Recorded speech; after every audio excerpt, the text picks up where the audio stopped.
মুরব্বিয়ে কেরাম, এই আন্তর্জাতিক কেরাত সম্মানের উদ্দেশ্য কি আমি একটু আপনাদের খেদমতে নিবেদন করতে চাই। মুরব্বিয়ে কেরাম, আমাদের জীবনকে যদি আমরা সাজাইতে চাই, আমাদের জীবনের যদি পরিপূর্ণতা অর্জন করতে চাই, আমাদেরকে কোরআনুল কারীমকে হৃদয়ে ধারণ করতে হবে।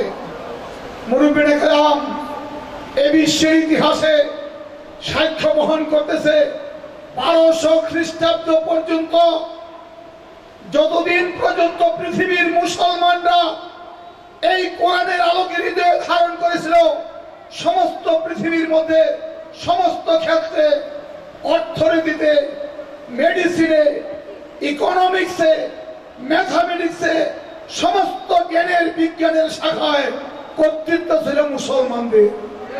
এই 1200 বছরের পরের থেকে আমরা অবহেলা, এলেমের প্রতি আমাদের, আমলের প্রতি আমাদের, একলাস খলুসিয়াতের প্রতি আমাদের, সুহবতের প্রতি আমাদের সেই অলসতা এসে গেছে, যার কারণে মুসলিম জাতি পৃথিবীর মধ্যে সমস্ত আল্লাহর নিয়ামতের ভাগীদার মুসলমানরা, কিন্তু এই কোরআনুল কারীমকে, নবীজির মোহাব্বতকে, ওলি আল্লাহদের সুহবতকে, এলেমের চর্চাকে বাদ দিয়ে আমরা পিছনে পড়ে গেছি। আমাদেরকে সেই আমাদের পুরানো যেই ঐতিহ্য, সেইটাকে আবার জাগ্রত করতে হবে।